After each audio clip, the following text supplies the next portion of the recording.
chi risponde, non chi resta distante. 13 de fevereiro de 2024.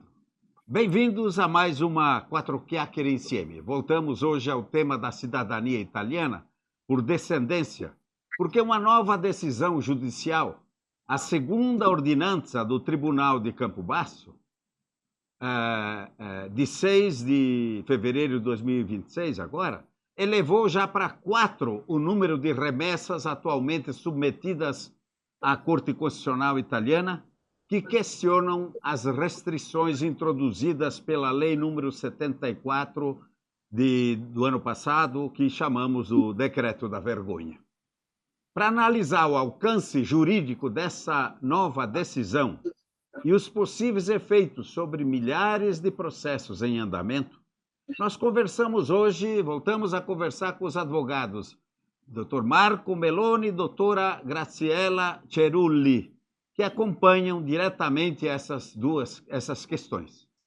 Doutor, eu vou começar hoje diversamente do que eu tenho feito sempre, prima ledone, como eu dizia, mas hoje eu vou pedir permissão para a doutoressa Cerulli para começar com o doutor Marco Meloni, para perguntar para ele o que realmente muda do ponto de vista jurídico com essa nova decisão de Campobasso, doutor. Bom dia, doutor Perón, bom dia para todos os amigos da Revista Insieme. Antes de tudo, um grande prazer voltar a falar com todos vocês. Bastante tempo que a gente não conversava, mas, como você sabe, eu gosto sempre de intervir ou de falar quando tiverem notícias importantes, concretas para a comunidade de descendentes de imigrantes italianos ao continente americano. E hoje vamos conversando sobre esta nova decisão do Tribunal de Campobasso, e também sobre outra novidade importante que temos nos últimos dias, porque a decisão do Tribunal de Campobasso representa a quarta ordenanza di dimissione, a quarta decisão em que um juiz italiano disse sostanzialmente que tem dúvidas sobre a constitucionalidade da nova lei, do decreto Tajani, e por isso enviou os documentos autos para a Corte Constitucional julgar essa decisão. A coisa bastante importante que é a segunda decisão do Tribunal de Campobasso, proferida o dia seguinte, ou pelo menos publicada o dia seguinte da outra decisão do Tribunal de Campobasso. Quero, antes de tudo, destacar que foi um caso cujo patrono é a querida amiga e doutora Graziella Cerulli, que está aqui conosco. Eu simplesmente tive a honra e o prazer de colaborar com ela neste caso. Junto fomos também ao Tribunal de Campobasso, fisicamente, para convencer a doutora Casillo, este é o nome da juíza, a levantar a questão de constitucionalidade. Então, estamos muito satisfeitos que depois tivemos este resultado, que é um resultado importante. Por quê? Porque, claramente, quanto mais decisões no mesmo sentido tem dos tribunais italianos, quanto mais fundado, importante, sério, concreta é a questão de constitucionalidade que a Corte Constitucional irá julgar no dia 11 de março ou na outra data que, eventualmente, a Corte Constitucional irá estabelecer. Esta decisão do Tribunal de Campobasso, junto com a outra do Tribunal de Campobasso, é importante, de acordo com a minha opinião, principalmente por um motivo, porque se trata de dois casos que foram protocolados depois da entrada em vigor da lei de conversão. Nós sabemos que o decreto Tajani foi publicado dia 28, famosíssimo dia 28 de março, entrou em vigor oficialmente o dia seguinte e foi transformado em lei ordinária, no formato do governo, sobre uma lei que entrou em vigor no dia 24 de maio. Sabemos também que é uma medida provisória, sabemos também que durante o iter parlamentare, ou seja, durante a conversão no parlamento italiano, foram feitas algumas modificações, inclusive substanciais, importantes. Você lembra que as condições iniciais do decreto não eram iguais às condições que depois foram aprovadas de forma definitiva pelo parlamento, o famoso exclusivamente, que poi não estava no decreto inicial, foi depois, digamos, colocado na lei final. Então, sempre tem um pouco de dúvidas sobre o regime aplicável durante a vigência de um decreto-legge, ou seja, de uma medida provisória, que depois é transformada com modificações em lei ordinária.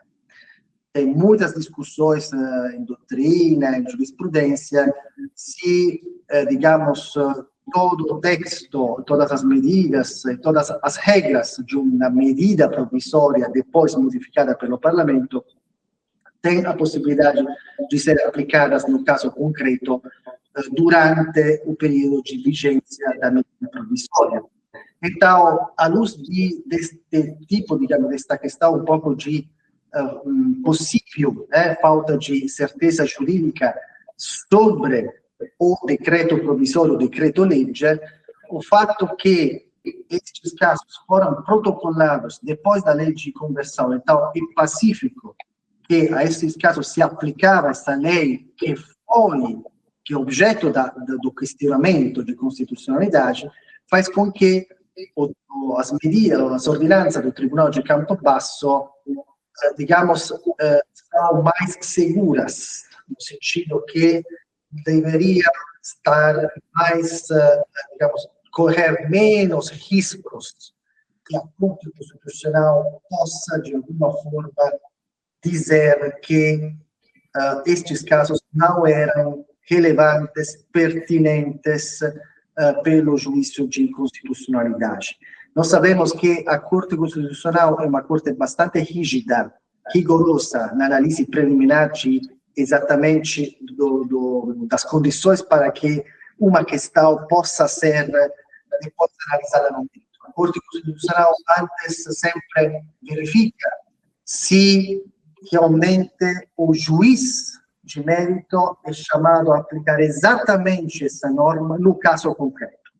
Ou seja, a Corte Constitucional deve examinar casos que são concretos, que essa lei é objeto de questionamento é realmente decisiva, relevante e pertinente para o juízo concreto. E, neste caso, eu acho que não cabe dúvida nenhuma, então é um ponto seguramente de força, já que no caso de Torino, ou seja, da ordinanza de Torino, é um caso que foi protocolado durante a vigência do decreto-legge, inclusive nesse famosissimo dia 28 de março, e também a ordinanza de Mantova, que se refere a um tema um pouco diferente, se refere a uma situação substancial, ou seja, o nascimento desse menino, dessa criança, que não foi depois reconhecida a cidadania italiana, que nasceu antes, também o reconhecimento do genitor foi antes. Então, digamos que estas duas ordenanças de Campobasso, de um ponto de vista preliminar de admissibilidade, me parecem ser, digamos, mais seguras, que podem chegar ao mérito do exame da Corte Constitucional. E pelo questionamentos levantados pelo Tribunal de Campobasso, me parecem duas decisões bem fundadas, elas inclusive já foram comentadas, porque esta nova ordenança de Campobasso é praticamente igual à primeira decisão que foi levantada pelo mesmo tribunal, mas por uma juíza diferente, a juíza Carissimi, se não me engano, e foram bem fundadas, são bem completas, incluem, de acordo com a minha opinião, todos os parâmetros constitucionais que realmente são prejudicados pela lei de conversão, pelo decreto Tajani, como foi convertido em lei. Então, acredito que são duas decisões que aportam muito no juízo de constitucionalidade pendente e que fazem com que a Corte Constitucional tenha um panorama mais claro e mais amplo, tanto das questões que devem ser analisadas, quanto dos casos concretos que foram levados à sua atenção. Então, esta é a minha, digamos, opinião sobre esta nova ordinanza do Tribunal de Campobasso. Depois, cabe à Corte Constitucional depois decidir. Grazie, dottor Meloni. Mi sembra che il dottor Meloni già praticamente la seconda domanda sarebbe sulla cosa distingue l'ordinanza di Campobasso dalle altre decisioni. Non so se la dottoressa vuole completare, ma io aggiungo già un'altra domanda. La decisione afferma che alla luce della normativa previgente la domanda sarebbe stata specificamente accolta. Qual è il peso giuridico di questa affermazione nel giudizio costituzionale, dottoressa Cerulli? Sì, effettivamente, infatti, della stessa famiglia è stata già accolta diverse altre sentenze per la stessa famiglia, per altri parenti di questa stessa famiglia, e la giudice ha detto: se io leggo la documentazione, leggo il ricorso, leggo tutto e dovessi pronunciarmi in base alla normativa precedente, io non avrei nessun problema a riconoscere la cittadinanza italiana ai ricorrenti, ai due ricorrenti in questa causa concreta. Perché non solo è stato già verificato in altre cause della stessa famiglia, ma perché c'erano tutti i requisiti necessari nel ricorso per accogliere con la vecchia norma.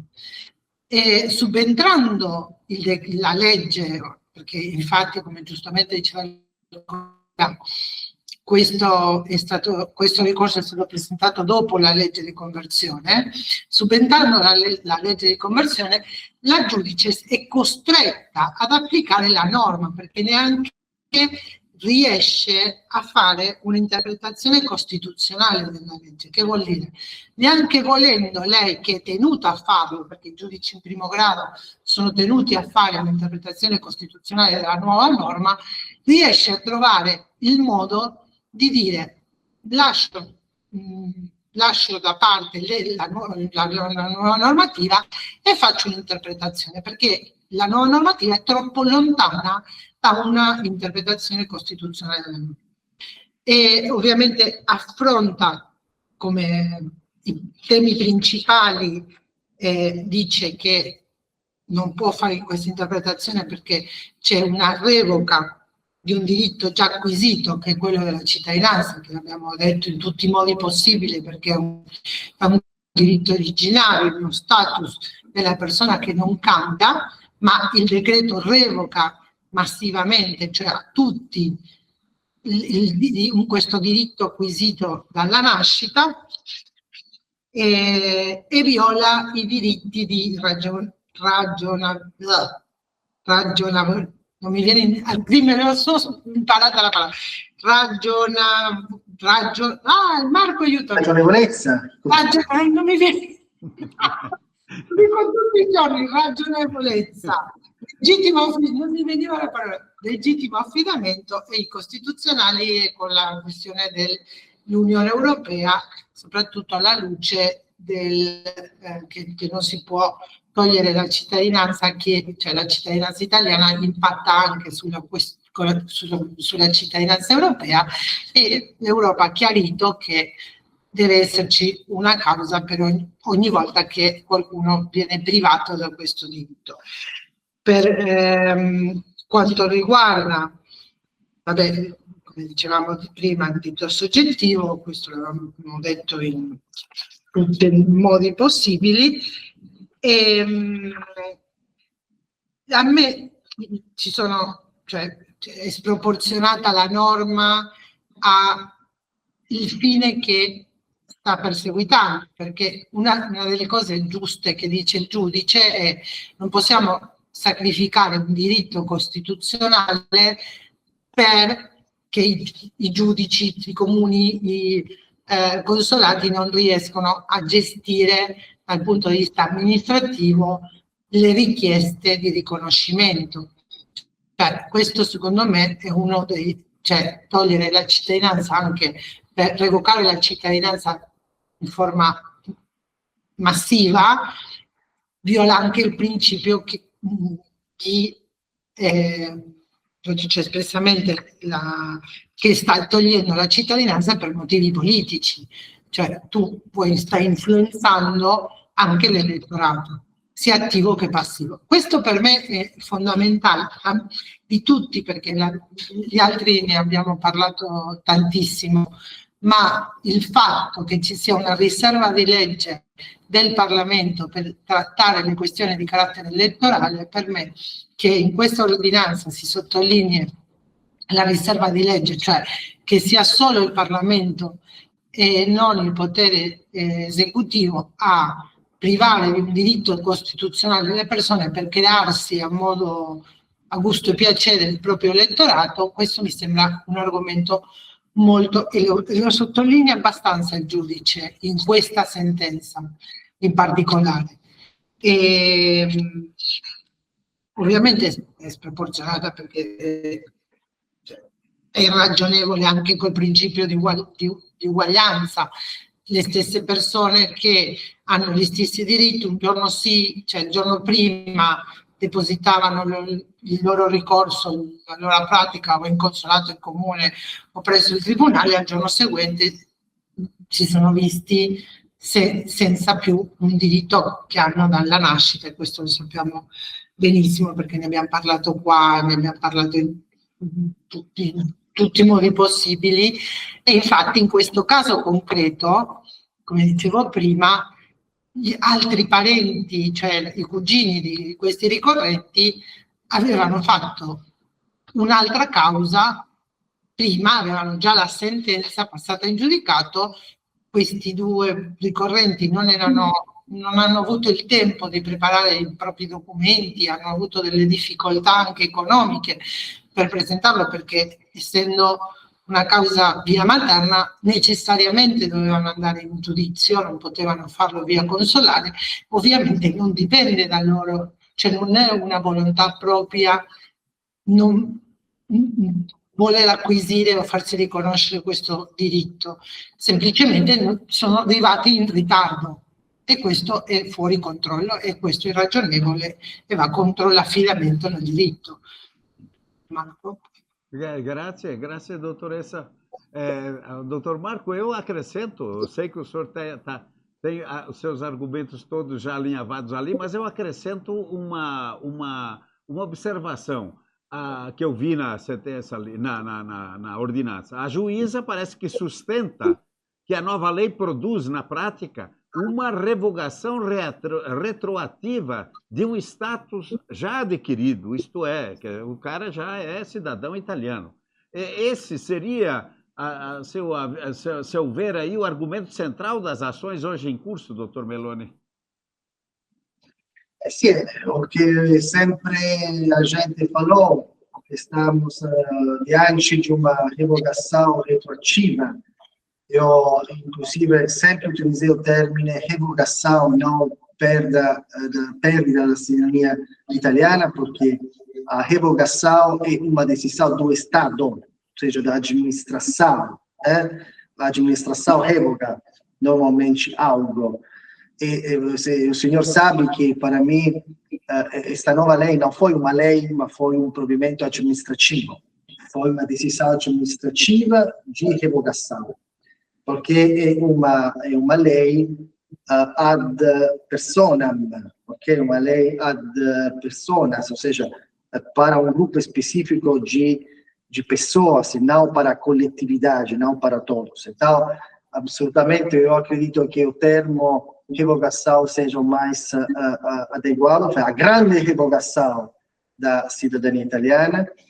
e então estou feliz, contente que a juíza compartilha este tipo de ideia. Depois, però, é claro que será, em todos os casos, um trabalho de time, de equipe que temos que fazer, também com os caros, queridos amigos e colegas que já estão há muito tempo fazendo esta batalha, né, no Tribunal Constitucional. Eu acredito que todos juntos temos que trabalhar para que possa sair o resultado mais forte. Agora, eu não sei se a data de 11 de março será mantida ou não.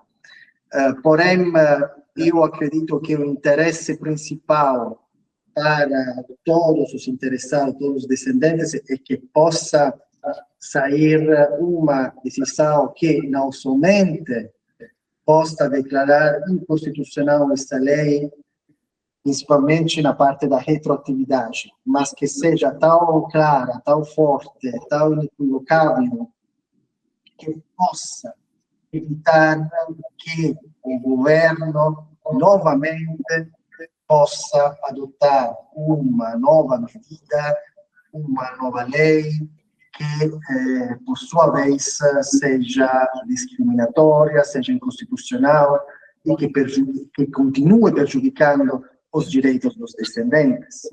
Nunca temos que esquecer que o governo, em qualquer momento, pode adotar uma nova medida provisória. E o parlamento também, porque a maioria política é a mesma. Então, é necessário que possa sair da Corte Constitucional uma sentença forte, juridicamente sólida, forte, porque as decisões da Corte Constitucional, o destinatário das decisões da Corte Constitucional é o legislador. Ou seja, a Corte Constitucional fala indiretamente para o legislador, fala o que fala, você pode fazer isso, você não pode fazer isso, certo? Então, temos que a mensagem da Corte Constitucional para o legislador seja a mais clara e sólida possível, mesmo se isso vai levar uns 2 meses a mais, ou uns 3 meses a mais. Claro, estamos em uma situação de urgência, de emergência, porque muitas pessoas já foram prejudicadas pela nova lei. O senhor sabe que na audiência do ano passado eu falei que essa lei ia provocar muitas metástases jurídicas, eu utilizei esta expressão, e já hoje estamos vendo as metástases jurídicas provocadas por essa lei. Porém, espero que a intervenção do cirurgião, do quirúrgico, do cirurgião da Corte Constitucional possa ser tão eficaz que possa eliminar qualquer tipo de possível, digamos, novo enfermidade no paciente. Esta, digamos, é a minha opinião sobre. Boa essa imagem sua do cirurgião ali, né? Nós estamos precisando disso, né? Sempre assinalando que não quero interferir na argumentação que os senhores devem ter preparado para expor, a dottoressa aggiungo un'altra osservazione, dottoressa. Possiamo aspettarci che altri tribunali seguano la stessa strada, sospendendo il procedimento in attesa della decisione della Corte Costituzionale o no? Sì, è già successo. Allora, da una parte potrebbe succedere che altri tribunali sollevino la questione di incostituzionalità della legge. Forse sì, forse no, non lo sappiamo. Questa sicuramente più o meno ce l'aspettavamo. Marco e io più o meno questa in particolare ce l'aspettavamo, ma l'ultima è stata una sorpresa, ma più o meno ce l'aspettavamo. Sicuramente sicuramente i giudici in primo grado, quando capiterà di fare le udienze, tranne alcuni, sospenderanno i processi in attesa della pronuncia della Corte Costituzionale. Qua oggi Marco mi raccontava che a me hanno sospeso uno nel Tribunale di Catania, o Reggio, non mi ricordo, ma mi pare Catania, e dopo anche il giudice, la stessa giudice Casillo ha sospeso in attesa una causa, mi sa tua, l'avevi detto tu, una causa tua, e aveva sospeso in attesa della pronuncia della Corte. Come è successo l'anno scorso, probabilmente la maggior parte dei tribunali sospenderanno i giudizi fino a che si pronunci la Corte / sezioni unite, perché non dimentichiamo che in questo incontro si parlerà Marco più che altro, perché la causa è sua, sulla questione di sezioni unite, che anche lei tratterà la retroattività della norma. Allora vediamo, e per questo che la data 14 aprile adesso è diventata fondamentale, perché da una parte i giudici, abbiamo una situazione un po' particolare in Italia, perché devono decidere tutto quello che riescono a decidere entro il 31 giugno. Il 31 giugno, no? Correggimi se sbaglio. 30 giugno, vabbè, 30 giugno. E allora praticamente faranno un po' di pulizia, lo stanno già facendo, ma non solo in questioni di carattere di cittadinanza italiana, ma in tutte le materie. E allora stanno correndo i giudici da una parte. D'altra parte, per quanto riguarda le domande presentate dopo l'entrata in vigore del decreto, della legge, eccetera, dopo il 28 marzo fondamentalmente, si auspica che i giudici sospendano finché non decida la Corte, perché se no si andrà a appelli infiniti, eccetera, eccetera. Appelli che, se dopo la Corte decide che la legge 74 è incostituzionale, cioè si vince in appello, ed è una perdita di tempo e di soldi enorme per lo Stato italiano, fondamentalmente.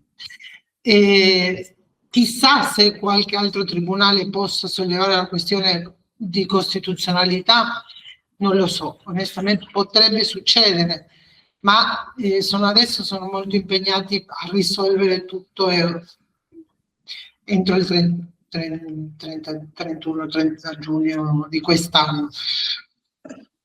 Ma sicuramente molti sospenderanno. A me è già successo, a Marco, al collega Mellone pure, di che cause depositate dopo sono state sospese. Certo, doutoressa, grazie. Antes de avançarmos para possíveis efeitos dessas remessas à Corte Constitucional, inclusive essa possibilidade aí infinita de outros tribunais entrarem, de repente vamos adiando, e as coisas ficam se esticando ali sem um fim previsível, né? Há um outro momento decisivo no calendário judicial que merece atenção. Nós sabemos que a audiência marcada na Corte Suprema di Cassazione, perante a Sezione Unite, que examinará questões fundamentais sobre a perda da cidadania ligadas à naturalização do ascendente durante a maioridade do filho, um julgamento com potencial de influenciar também diretamente milhares de casos.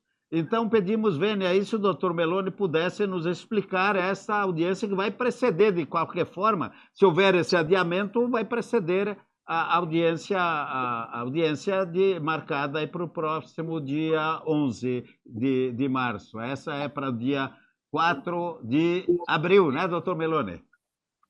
14 de abril. 14 de abril. Agora, eu não sei se será adiada a audiência de 11 de março da Corte Constitucional. Vamos ver.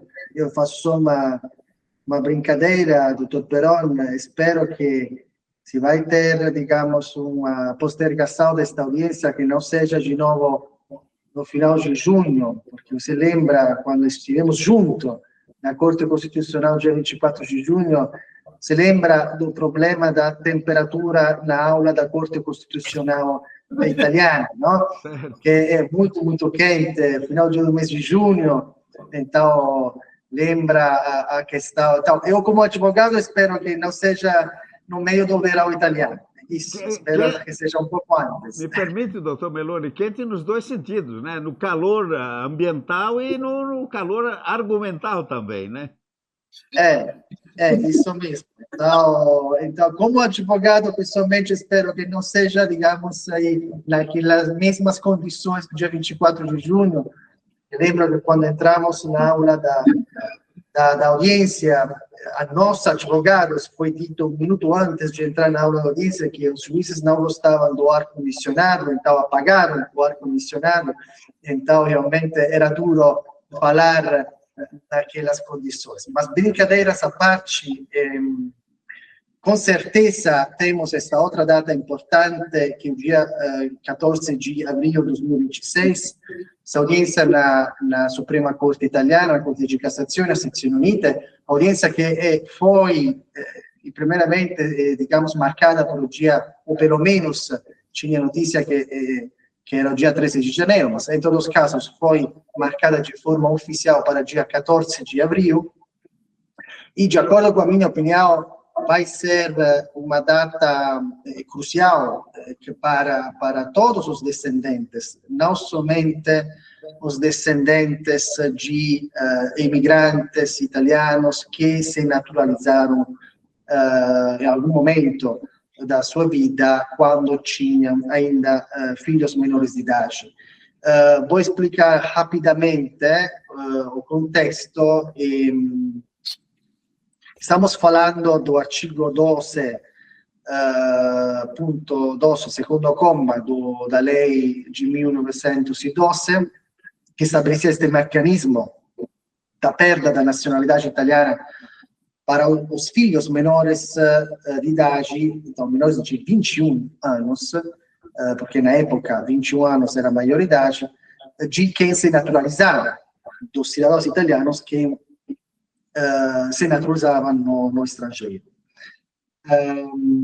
Este mecanismo até 2023 foi aplicado somente em casos em que o filho menor de idade ainda não possuía, desde o nascimento, a nova cidadania do pai ou da mãe, ou seja, que só para os filhos nascidos ainda no território italiano, não considerados iure soli cidadãos do país de imigração, mas a partir de 2023, com uma sentença da Corte de Cassazione, começou, digamos, esta nova interpretação, pela qual também esse tipo de filhos perdem a cidadania italiana.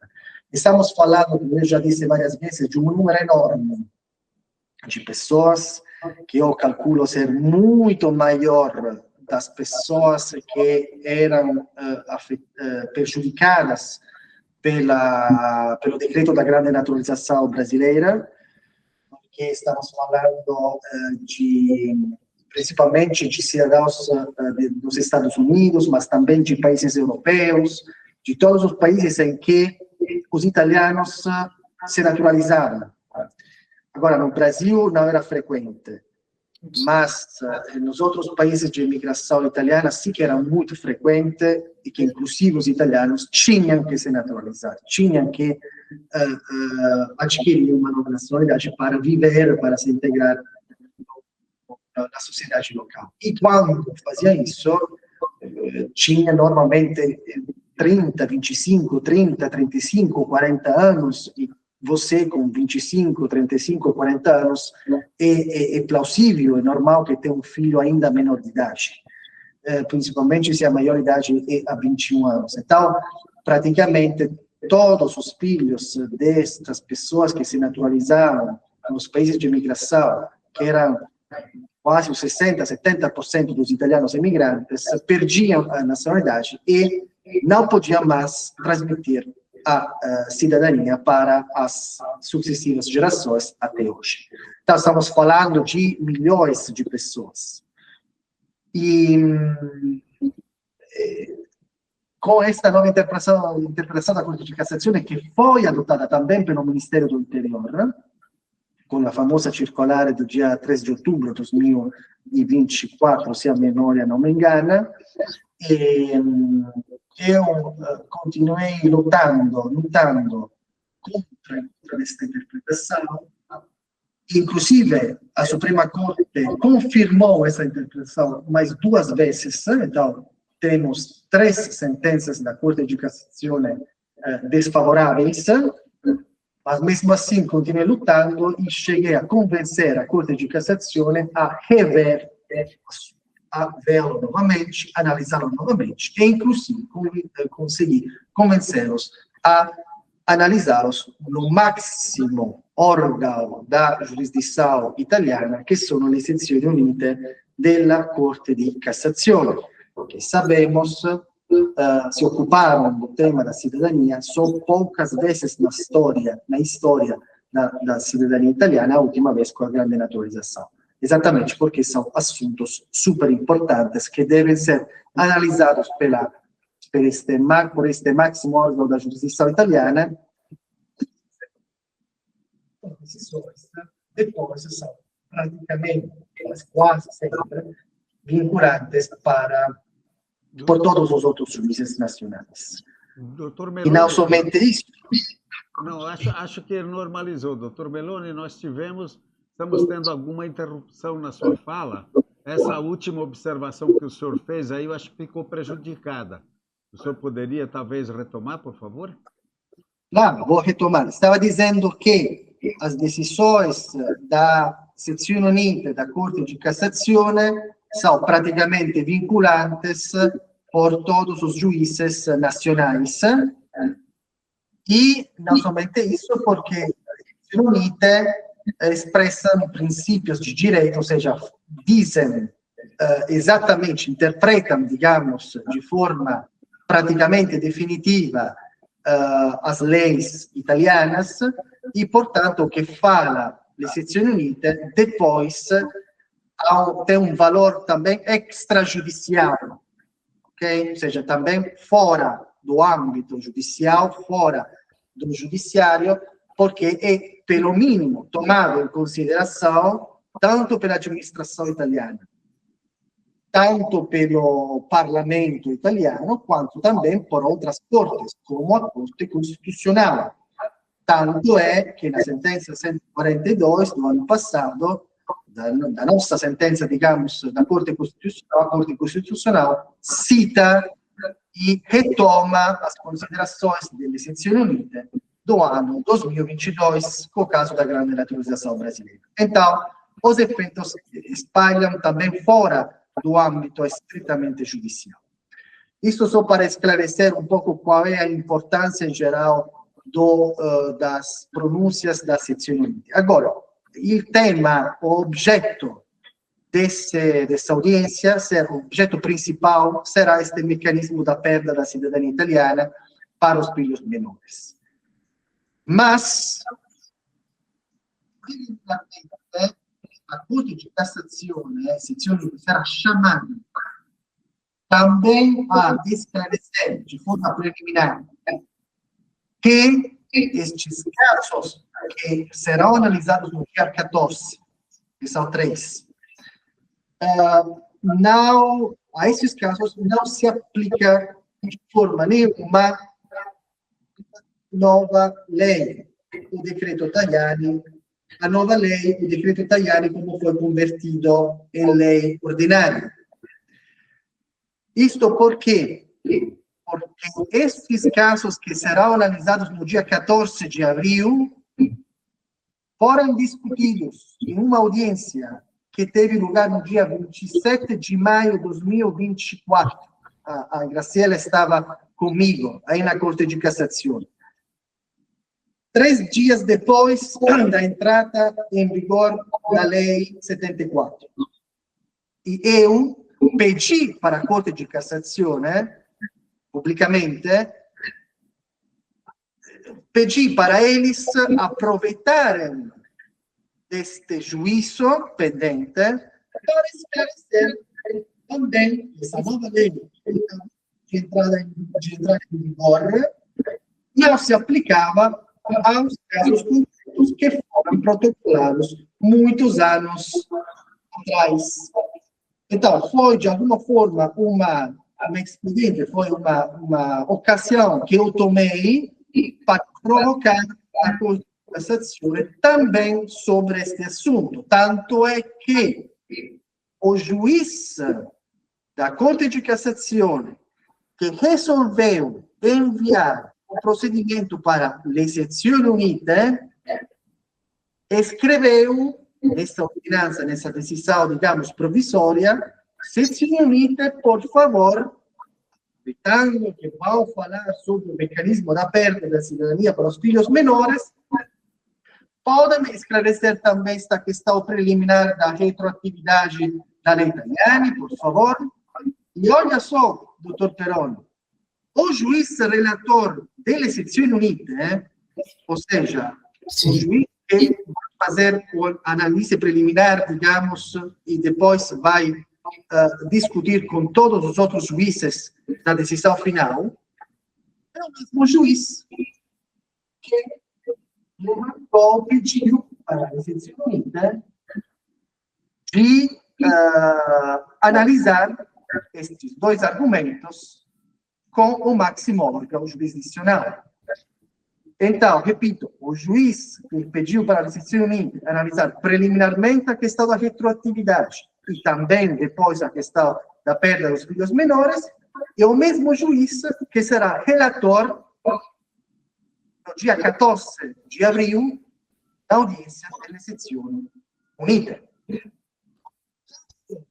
Sezioni unite digam que falem que a lei 74, o decreto italiano, não pode se aplicar a esses casos, porque qualquer mudança legislativa na área da cidadania não pode prejudicar os direitos adquiridos desde o nascimento das pessoas. Caso as sezioni unite falem isso, claro que vai ser um princípio que será aplicado, poderá ser aplicado por todos os juízes nacionais. E, independentemente do que vai falar a Corte Constitucional, entendeu? Ou seja, será já algo que o juiz nacional poderá utilizar para não aplicar o decreto italiano, entendeu? Então, por isso a importância também desse julgamento. Depois vamos ver o que acontece, porém, cada palavra, cada expressão que será utilizada pela sezioni unite no dia 14, na sentença, digamos, final, será, como eu digo em italiano, oro colato. Dottor Peroni, me ajude com esta expressão em português, não sei a tradução, oro colato, seja... Oro colado, oro colado, ouro colado, acho, não? Deveria ser em português, seria o melhor, seria perfeito, seria algo realmente de ouro para o mundo da cidadania italiana. Eu diria que vai virar um samba de uma nota só. Né? O senhor entende isso? O samba de uma nota só. Pois é, mas daí como é que fica? E se der o contrário? Né? A Corte de Cassação diz que o direito adquirido, etc., não se mexe. E depois, lá em cima, acontecer algo diferente. Como é que funciona, nesse caso, esses dois tribunais de alto nível aí na Itália? Quer dizer, prevalece a Corte de Cassação, que tem, inclusive, um efeito, de certa forma, vinculante, como nós falamos aqui no Brasil, ou a Corte... Como é que fica aí daí, doutora? Non so se forse sarebbe anche bene che la dottoressa Le decisioni della Corte di Sezioni Unite sono vincolanti a tutti i giudici e a tutti i processi in causa, cioè non si discute perché è l'interpretazione univoca della norma. Se Sezioni Unite dice che si applica l'articolo 7 piuttosto che l'articolo 12 e l'articolo 12 della legge, come dice Marco, è incostituzionale, d'ora in poi tutti i giudici, primo, secondo grado, anche la Corte Costituzionale, devono dire che si applica l'articolo 7, è completamente vincolante. La stessa cosa se dovesse pronunciarsi sezioni uniti sulla questione della retroattività del decreto o legge Tajani, per la Corte sarà in un certo modo vincolante, perché se dovesse per caso se il panorama fosse che si posticipa l'udienza in Corte Costituzionale, esce la sentenza di sezioni unite perché si riunisce il 14 aprile, anche la Corte Costituzionale dovrà fare i conti con quello che ha detto sezioni unite, perché quello che dice sezioni unite è vincolante a 360 gradi. Cioè non è che la Corte può dire no, più o meno sì, non si possono contraddire tra di loro. Per questo l'altra volta quando ci siamo visti, io e lei, io ho detto, e secondo me la Corte e anche sezioni che si, come ribadisco, come ha detto il collega Bellone, non è che le volte che si è riunita alle sezioni unite per trattare della questione della cittadinanza sono poche ma buone, nel senso che adesso non è che si alzano la mattina e dicono tutto il contrario di quello che hanno detto fino adesso per quello che riguarda la cittadinanza italiana, e hanno già detto e affermato dei principi fondamentali che riguardano il diritto alla cittadinanza, che è uno status che è permanente, che è imprescrittibile, che è giustiziabile in qualunque momento, che si acquisisce al momento della nascita, che è vincolato alla filiazione. Per questo è che io ho molta fiducia in sezioni unite e nella Corte Costituzionale, perché se dovessero giudicare in modo radicalmente opposto, perdiamo letteralmente lo Stato di diritto. Cioè lo Stato di diritto italiano non c'è più una garanzia istituzionale, cioè, e questo è il punto. È molto vincolante sezioni unite. Credo che addirittura a un certo punto più della Corte Costituzionale, che la Corte, come giustamente dice Marco, parla al governo, la Corte Costituzionale. Sezioni unite parla a tutti i tribunali e a tutti i giudici. Cioè dopo sezioni unite tutti devono interpretare la norma come loro dicono. Sbagliami se sbaglio, ma mi correggi se sbaglio. Correcto quello que dici. Digamos que en principio, pero son duas cortes que tienen papéis diferentes, porque a Corte Constitucional, como estava falando antes, é um cirurgião da Constituição, não? Vai eliminar um problema, digamos, que tem uma lei que é contra a Constituição. E la giurisdizione ordinaria, ou seja, a Corte de Cassazione, sezioni unite, tem o papel de interpretar de forma uniforme a lei, ok? Então, são dois papéis, digamos, em princípio diferentes. Porém, é verdade que as interpretações delle sezioni, em geral, della Corte de Cassazione, são dados jurídicos certos para todas as autoridades administrativas ou judiciárias da Itália, ok? E também pelo Parlamento italiano. Então, são dois papéis, digamos, diferentes. Raramente teve um contrasto, digamos, que le sezioni unite falam uma coisa, a Corte Costitucional fala outra, até porque tem um diálogo, suppongo, un dialogo interno, pensabile, entre la Cassazione e la Corte Costituzionale, o perlomeno un dialogo indiretto. Sono due cortes che per la Costituzione italiana devem se ajudar entre elas, ok? Esattamente porque fazem dois papéis diferentes. Então, uma fala o que diz a lei e a outra fala o que diz a Constituição e o que não pode ter em uma lei ordinária. Esse é um pouco mais ou menos o panorama. Diante da nossa situação, doutor Meloni, antes de nós passarmos aí para o último tema da conversa, voltarmos aí no tema principal, eu queria fazer uma pergunta para ambos ali. Quem que nós devemos hoje, dentro do nosso ponto de vista, temer mais? A justiça ou a ação do governo, do executivo, ali com novas medidas, parece que está havendo um jogo de braço aí entre os dois poderes, não? Quem que nós devemos temer mais? Una buona domanda. Cosa dobbiamo temere? Sicuramente in questo momento storico c'è un gioco di forza tra il potere legislativo e il potere esecutivo e legislativo, perché per altri motivi vogliono modificare i giudici, alcuni giudici non sono contenti per il referendum. Allora sono questioni politiche che non entrano nel merito della questione della cittadinanza italiana.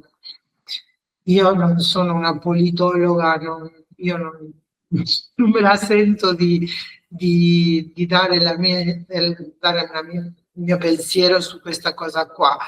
Io confido nell'imparzialità della Corte Costituzionale, sicuramente delle sezioni unite. Dopo, se il governo vuole fare un decreto, che è quello di cui abbiamo parlato 1000 volte col collega, in questo periodo, che modifichi il decreto precedente, tutto è possibile, perché così come nessuno si aspettava il decreto del 28 marzo, il governo con una decretazione d'urgenza può fare quello che vuole, quando vuole. Io non ho la palla di cristallo, cioè non lo so, onestamente, non so come la vedi tu, ma è una possibilità reale, cioè lo può fare.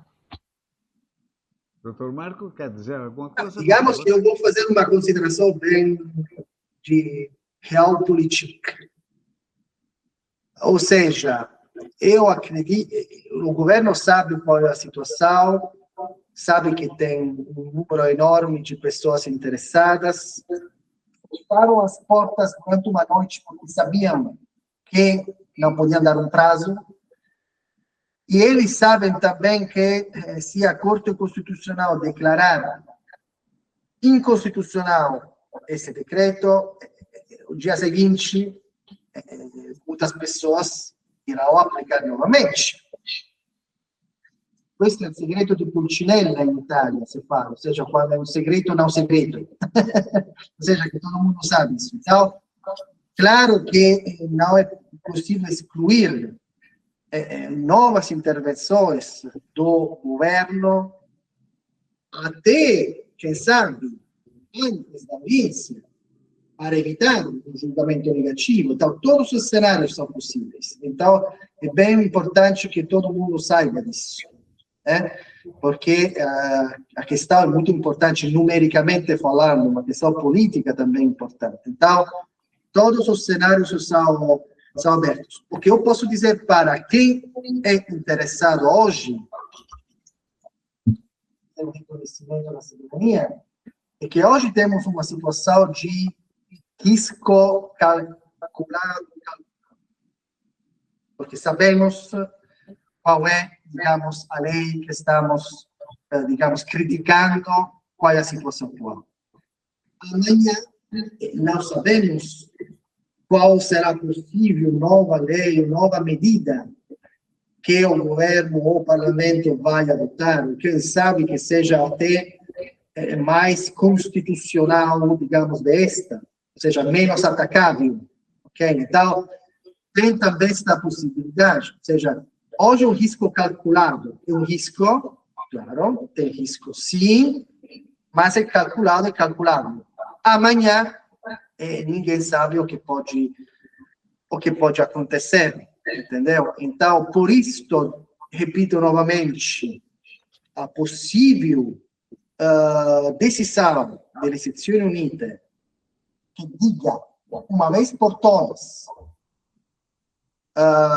não me importa como se chama a lei, que se chame decreto Tajani, que se chame decreto Meloni, que seja qualquer tipo de nova lei, eu vou expressar um princípio de direito, que nenhuma lei pode, em matéria de cidadania, pode de alguma forma prejudicar um direito já adquirido desde o nascimento, este tipo de possível princípio, pelo menos, vai valer também para todos os juízes, mesmo com uma nova possível lei que vai prejudicar os descendentes de forma diferente do decreto italiano, ok? Então, é uma coisa que fica aí por sempre e que poderá sempre ser utilizada, pelo menos no âmbito judiciário, entendeu? Por isso estou dizendo que le sezioni unite, cada palavra delle sezioni unite pode ser crucial. E temos que aproveitar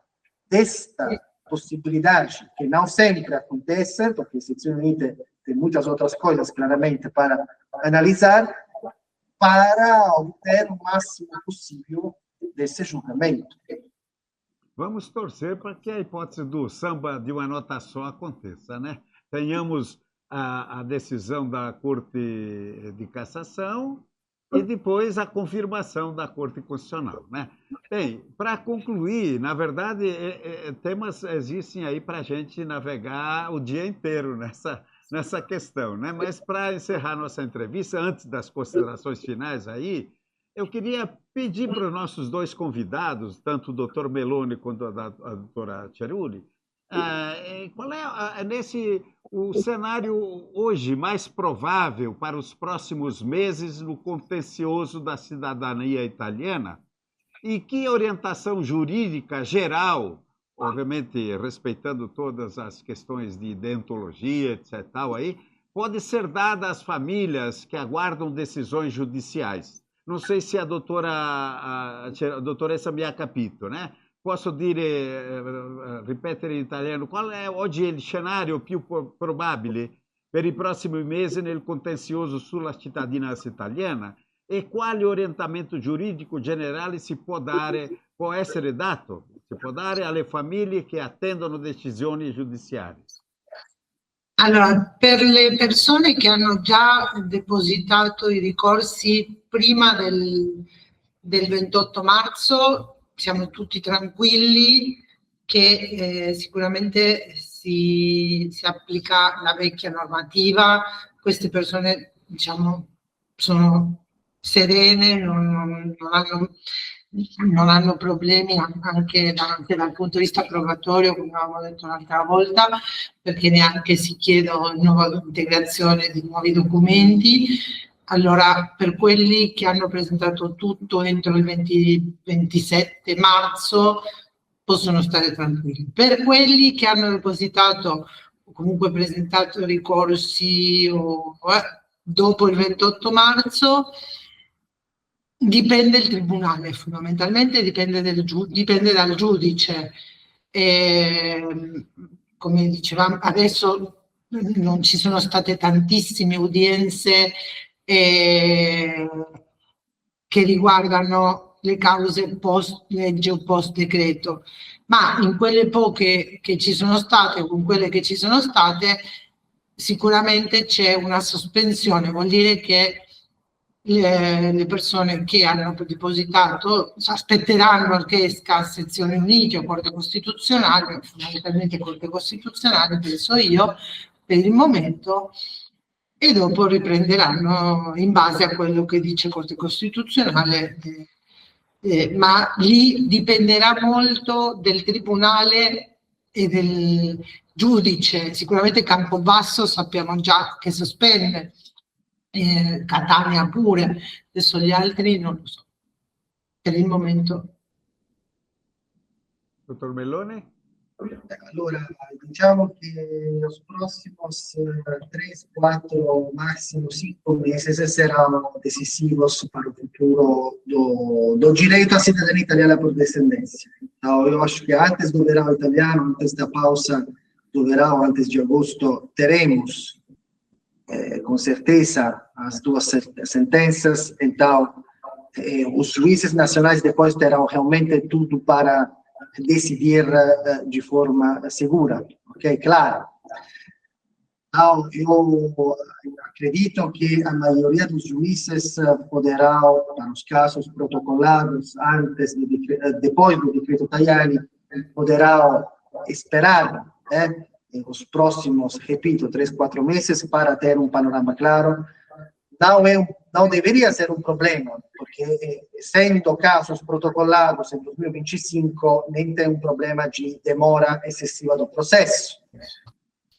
Ao mesmo tempo, porém, temos esta questão que a Itália deve cumprir com objetivos de conclusão de processos judiciais antes de julho de 2026 para obter o dinheiro da União Europeia, o famoso PNRR, e isso faz com que outros tribunais estão acelerando os processos, inclusive processos protocolados depois do decreto Tajani.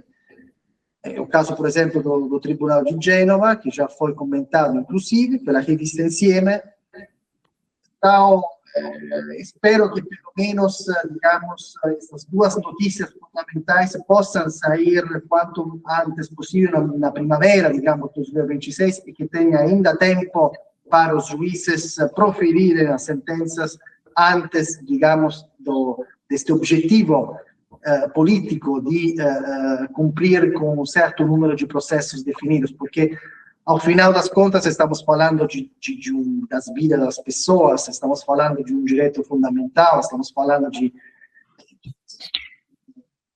demoraram muitas vezes anos e anos só para preparar os documentos, então realmente agora a prioridade jurídica deveria ser, digamos, dar uma resposta a estas pessoas, mais do que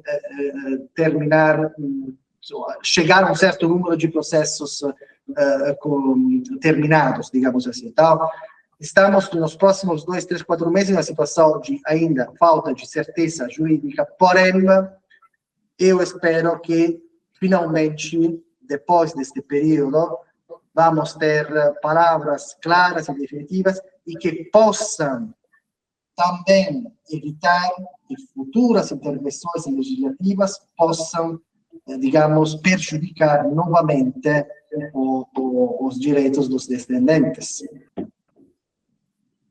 Dottor Meloni, dottoressa Cerulli, prima di andare alle considerazioni finali, adesso mi arriva qui una novità, una notizia di ultima ora, io non sapevo di questo. La presidentessa del patrimonio italiano,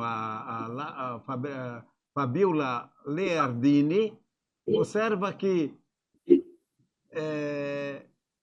le ordinanze di Venezia, che accoglie la cittadinanza, non obbliga l'ufficiale a trascrivere l'ordinanza. Lei domanda se è possibile un commento su questo. Cosa isso può implicare in queste pronunce? Caso, come dici, come che è? Cosa può implicare queste pronunce? Cioè, as sentenças da Corte de Veneza não obrigam a transcrição, certamente em função daqueles problemas que temos lá no norte, Belluno e companhia bela, de decisões da própria justiça, obrigando, dando 90 dias para transcrição. Pela segunda vez, por exemplo, o Valdisoldo teve essa sentença recentemente, nós já até noticiamos isso, e agora ela informa que eles estão acrescentando nas sentenças, aliás, não estão obrigando a transcrição. Né? O que isso significaria juridicamente aí para quem está recebendo essas sentenças? Non so se la dottoressa mi ha capito. Allora, io ho capito che il Tribunale di Venezia non ordina in sentenza all'ufficiale o sottocivile a trascrivere i documenti. Esatto. È capitato perché le mie ordinanze su Venezia c'era sempre l'ordine di trascrizione, sarà una cosa recente. A te è capito? Cioè, a me non è capitato. Lui ha anche l'ordinanza, perché mi sembra strano che non ci sia l'ordine di trasmettere la documentazione e la trascrizione. Il comune è obbligato sempre a trascrivere le sentenze e gli atti. cioè a prescindere Lei, ela anexa aqui, inclusive, que é longo, não vou ler, mas é uma decisão que trata disso. É uma decisão que exatamente não obriga alla trascrizione. Temos che leerla. Bem, sì, se non la leggiamo è difficilissimo. exato. Temos que ler. Não Temos só que se- ler para comentar. Ok. Em todos os casos, fica aí a informação de última hora e vamos, obviamente, vamos tentar traduzir isso para o público depois, o que isso significa, né? Bem, então passamos agora às considerações finais. Eu pediria, vou inverter então agora, prima le donne, né? Per le considerazioni finali, chiedo alla dottoressa Cerulli di fare le sue considerazioni finali, tornare anche lei che è stata la sottoscrittora principale di questa ordinanza, né? Per concludere, dottoressa.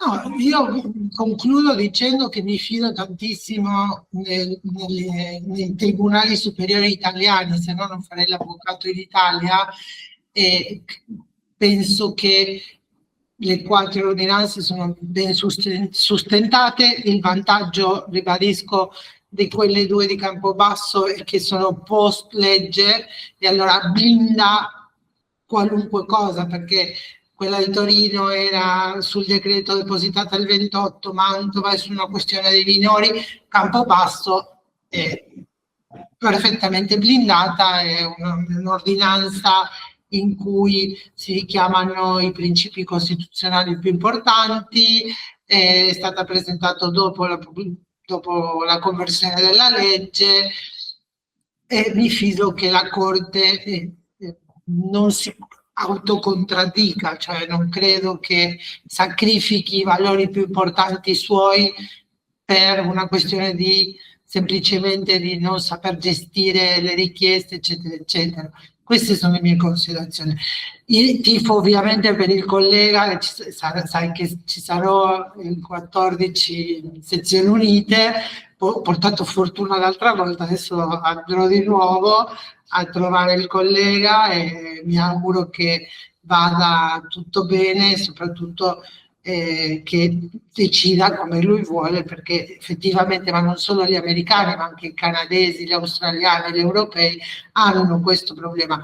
Noi argentini, uruguaiani, brasiliani, era un po' raro che l'italiano si naturalizzi, ma so che gli Stati Uniti sta soffrendo moltissimo questo problema, e veramente è una cosa che va risolta e mi auguro che vada benissimo e sarò con te in quell'udienza.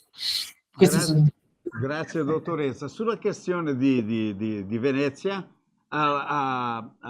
due reazioni, uno con un super chat, Gannicus diz que sobre a sentença de Veneza, a doutora Lamalfa já está com recurso na Corte de Apelação de Veneza.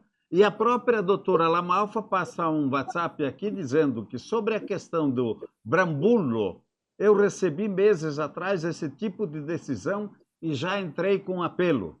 Eu tenho audiência marcada para junho. Então se confirma o que dizia a presidente da NAT Italiana, da Patrimônio Italiano, a Fabiola Leardini, né, que já tem até recurso marcado. Doutor Meloni, por favor, suas considerações finais.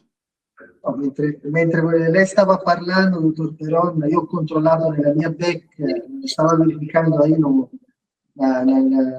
minhas mensagens que não tinha recebido uma sentença assim do Tribunal de Venezia, porque senão eu ia me preocupar, pero que bom que já tem colegas que estão lutando, digamos, também contra esta coisa que me parece bastante esquisita, ou seja, uma sentença de accertamento senza condanna, ou seja, uma sentença declarativa sem uma ordem judicial, o que mais interessa depois aos descendentes. Então, que bom que já tem colegas que estão lutando contra isso. E isso me leva a fazer as minhas considerações principais, finais, ou seja, que isso demonstra outra vez, doutor Perón, a necessidade que haja muita união entre nós, operadores, advogados, para chegar a resultados importantes.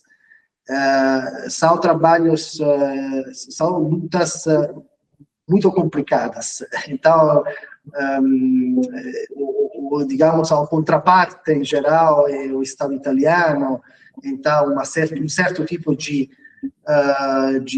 administração pública, uma certa também falta de conhecimento, sabemos, sobre o mundo dos descendentes. Eu, inclusive, critiquei isso e falei isso claramente na Corte Constitucional, dia 24 de junho, este mundo contrário à cidadania italiana por descendência. Então, é fundamental que as pessoas, que nós, advogados, operadores, possamos unir as nossas forças. Inclusive, eu já pedi para os queridos colegas que já estão na luta constitucional digamos, de fazer uma reunião para coordenar o nosso trabalho, para falar sobre a estratégia, ou seja, para, de alguma forma, colaborar, porque é importante que, tanto nas Nações Unidas, onde cabe, é importante também dizer que também a querida colega Mônica Restanho será, no dia 14 de abril, irá lutar comigo nessa luta. No Tribunal Constitucional terão todos os outros queridos colegas, o Ricardo de Simone, que inclusive me escreveu também ontem, e outros, Giovanni, todos os nomes que conhecemos do mundo da cidadania italiana, que haja união para obter o resultado, porque ao final das contas vale o resultado final, e aqui temos lutas muito importantes para fazer, e não é uma questão de quem ganha, do advogado que ganha, uma questão que todos temos que ganhar juntos. Não é retórica, é a verdade, porque eu acho que um dia, daqui a 20, 30, 40 anos, as pessoas irão falar sobre os resultados que estamos querendo obter hoje. Exatamente como aconteceu, por exemplo, com a cidadania da minha materna, que hoje é uma coisa escondida, uma coisa clara, que todo mundo sabemos que tem aí, ninguém vai tocar, mas foi fruto de um enorme trabalho. Quero sempre lembrar quem foi que fez principalmente esse trabalho, quem ganhou as Nações Unidas del 2029, a cidadania via materna, o advogado Enrico da Penha, inclusive também uma minha querida amiga e colega Clotilde, que ele fez um trabalho enorme, uma luta enorme para ir em contra de Corte de Cassação, julgamento contrários da Corte de Cassação, inclusive as Nações Unidas, e ele continuou lutando até chegar àquela decisão de 2009, graças à qual hoje um número enorme de descendentes de via materna já adquiriram, ou podem adquirir, a cidadania italiana por descendência. Então, não são trabalhos fáceis e por isso se precisa de muita união.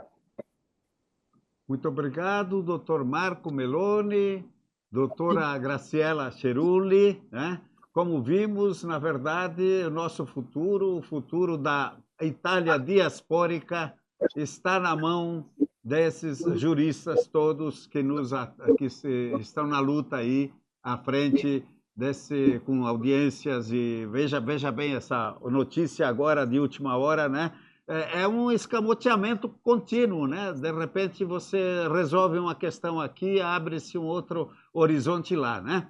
Então, nós ficaremos aí sempre atentos, agradeço sempre a colaboração e atenção para informar, que sempre nos dão ali, doutor Meloni, doutora Cerulli, né?